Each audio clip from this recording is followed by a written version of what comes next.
Halo semuanya, selamat pagi, selamat siang, selamat malam, dan pastinya selamat berbahagia. Saya tuh seneng banget. Senengnya kenapa mas? Karena diri kamu nih belum apa-apa sudah mulai tersenyum, terbawa dengan energi saya yang selalu positif ya, menyambut kamu. Sekarang yuk tetap tersenyum sambil kamu tuliskan di komentar. Katakan begini, saya hari ini bahagia dan saya doakan kalian semua bahagia sebahagia-bahagianya. Amin. Tulis deh. Rasakan kebahagiaan itu tambah besar kan dalam diri kamu? Itulah kehebatan kata-kata yang positif. Semangat terus ya. Terima kasih.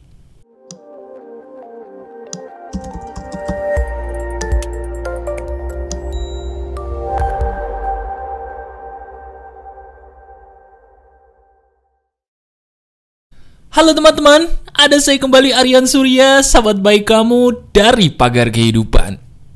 Kali ini kita akan ngebahas sebuah hal yang sangat amat menarik, yaitu membahas filosofi doa.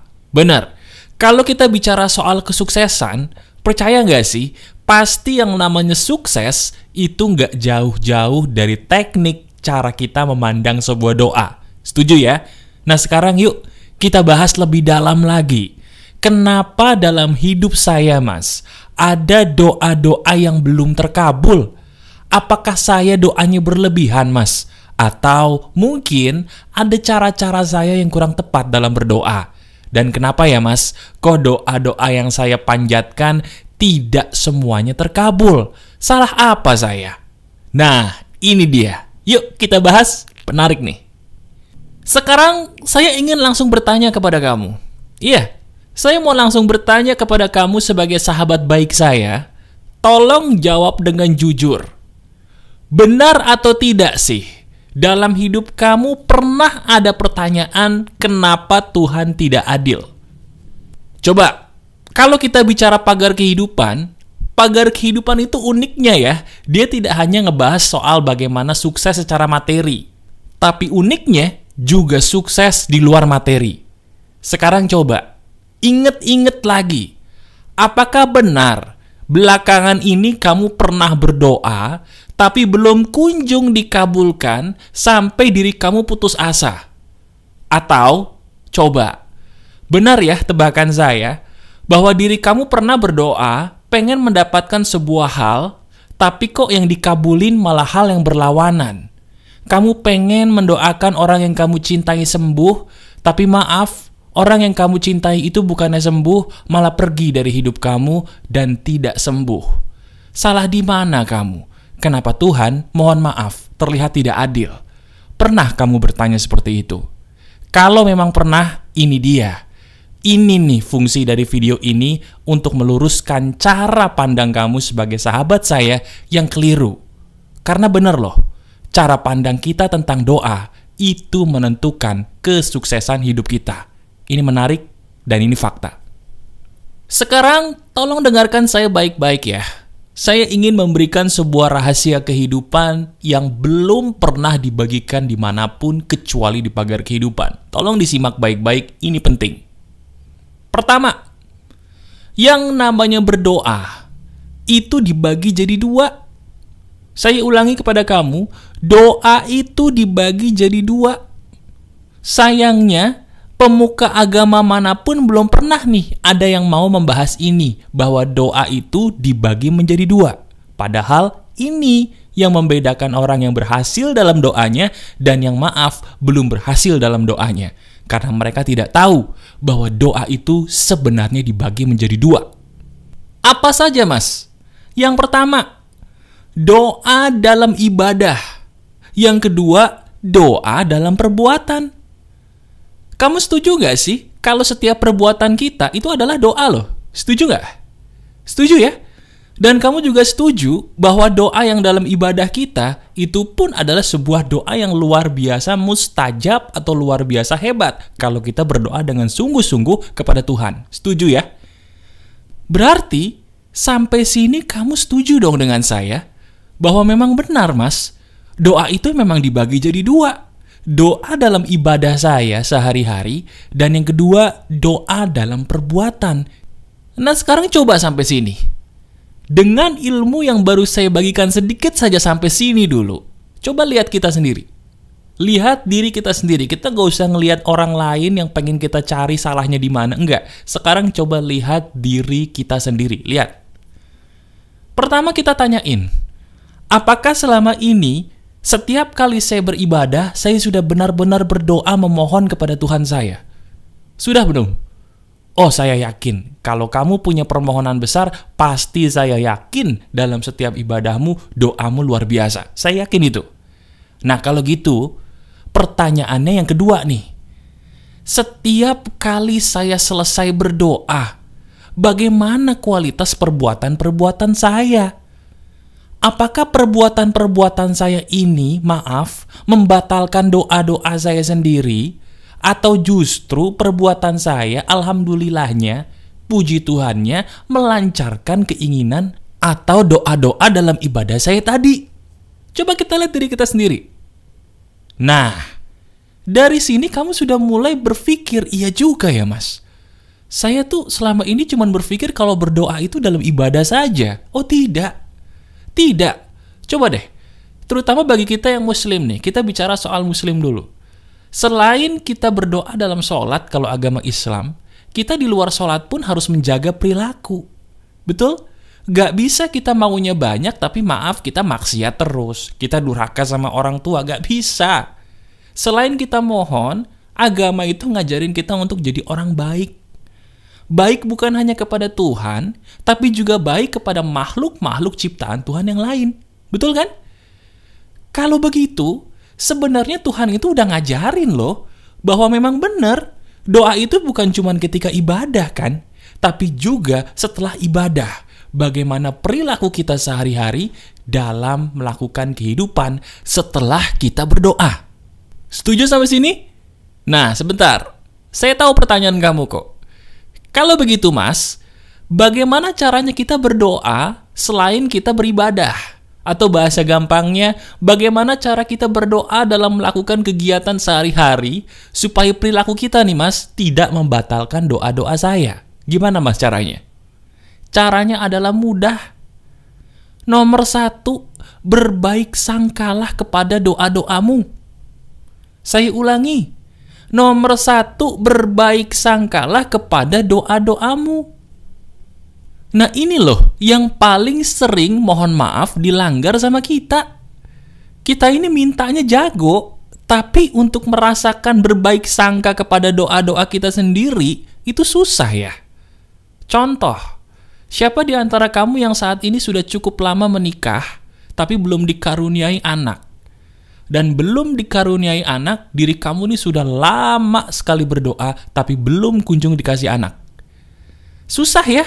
Kalau udah sekian lama menunggu doa kita terkabul, tapi belum kunjung dikabulkan, saya tahu kok, susah rasanya untuk berbaik sangka. Nah ini dia. Pertama, saya harus ngajarin dulu seni bagaimana cara berbaik sangka yang mudah terhadap doa-doa kita sendiri. Mau? Gini caranya. Kalau kita mau berbaik sangka, kita harus tahu yang namanya berbaik sangka itu bukan pura-pura berpikir positif supaya beruntung. Saya ulangi, berbaik sangka itu bukan berpura-pura pikir positif supaya beruntung. Titik. Siapa di antara kamu yang selama ini berpikir kalau berbaik sangka tuh mas, kita pikirin sisi positifnya aja mas. Mau bener atau salah, itu mah gak usah dipikirin. Betul toh mas?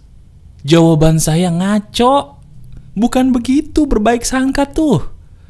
Berbaik sangka itu pada dasarnya adalah berpikir sesuai kenyataan, tapi ambil kenyataan yang benar, bukan kenyataan yang salah atau negatif. Contoh, ketika kamu naik motor nih, maaf ya, tiba-tiba bensin habis. Habis tuh bensin. Otomatis telat dong sampai kantor, telat dong sampai kampus, ya nggak? Kalau orang selama ini berpikir positif dengan cara yang keliru, dia akan mengada-ngada. Oh, saya motornya mogok karena bensin habis nih.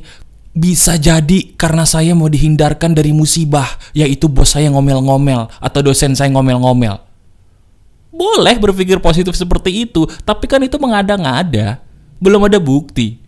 Harusnya berpikir positifnya gini, oh motor saya mogok, bensin saya habis. Ini maksudnya Tuhan ngasih pelajaran pada saya. Lain kali sebelum kita berangkat, cek dulu bensinnya. Itu loh maksudnya berpikir positif yang realistis, sesuai kenyataan. Saya belum punya anak nih selama ini, Mas. Saya sama suami sudah berusaha. Tapi kenapa belum dikasih anak? Oh, mungkin Tuhan sayang sama saya. Kenapa? Karena saya pengen ditunda sampai tua baru dikasih anak.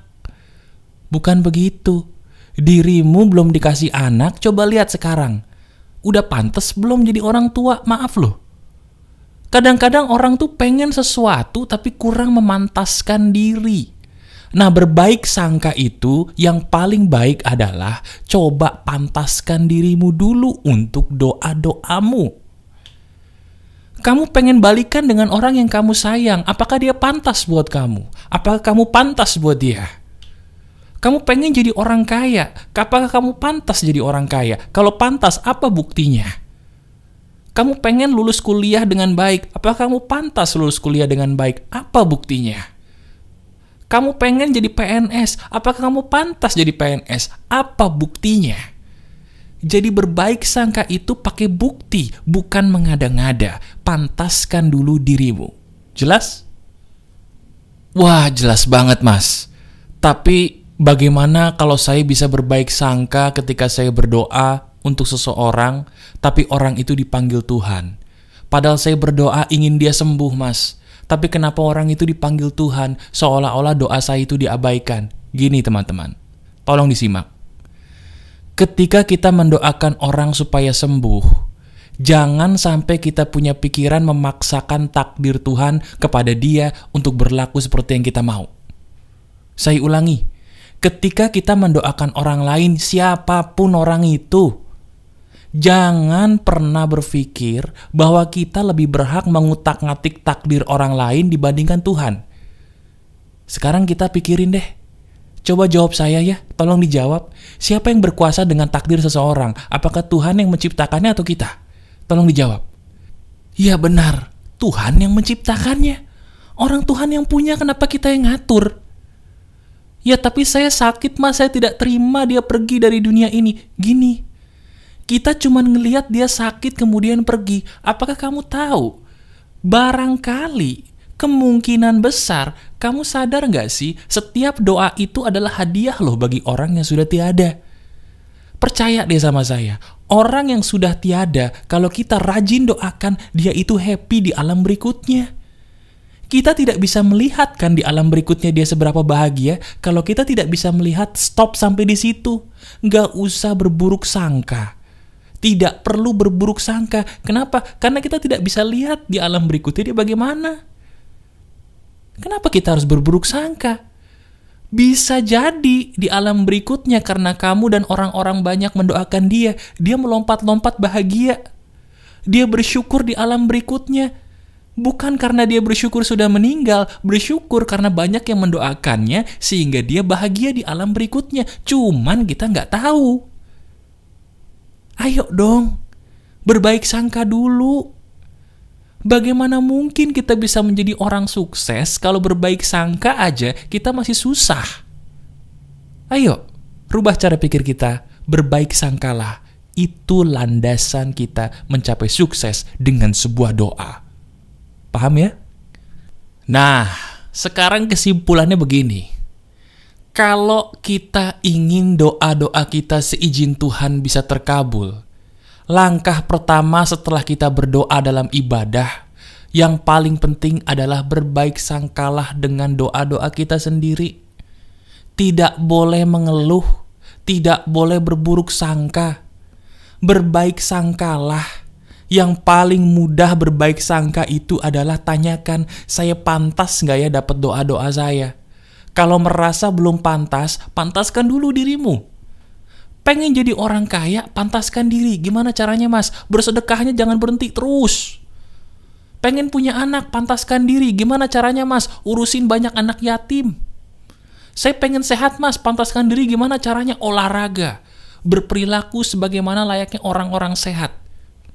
Mas, saya pengen naik hajiin orang tua saya atau memberangkatkan orang tua saya ke tanah suci, Mas. Gimana caranya? Pantaskan diri dulu untuk memberangkatkan mereka ke tanah suci. Gimana caranya? Udah berbakti belum sama orang tua semaksimal mungkin? Kalau udah, ya sudah, tunggu saja waktunya. Teman-teman, yang Maha Kuasa itu lebih tahu kapan kita pantas mendapatkan apa yang kita doakan. Setuju gak? Iya kan? Yang Maha Kuasa itu paling tahu kapan kamu sebagai sahabat saya nih mendapatkan apa sih yang kamu doakan. Dan percaya sama saya, tolong percaya sama saya. Nggak semua yang kita minta itu kita butuh. Yang Maha Kuasa akan memberikan kamu ganti yang jauh lebih baik dari apa yang kamu minta, seandainya memang apa yang kamu minta itu sebenarnya tidak baik buat kamu. Jadi maksud saya, serahkan semua kepadanya.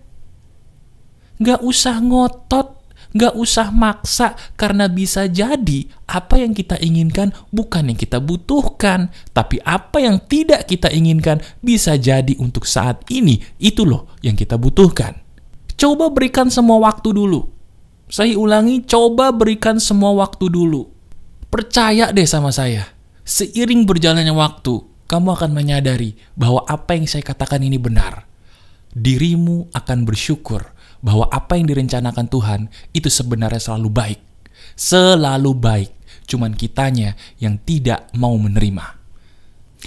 Masih ada saya, Aryan Surya, sahabat baik kamu selalu dari Pagar Kehidupan. Tetap keep the spirit, keep sharing, and keep loving. Bye-bye.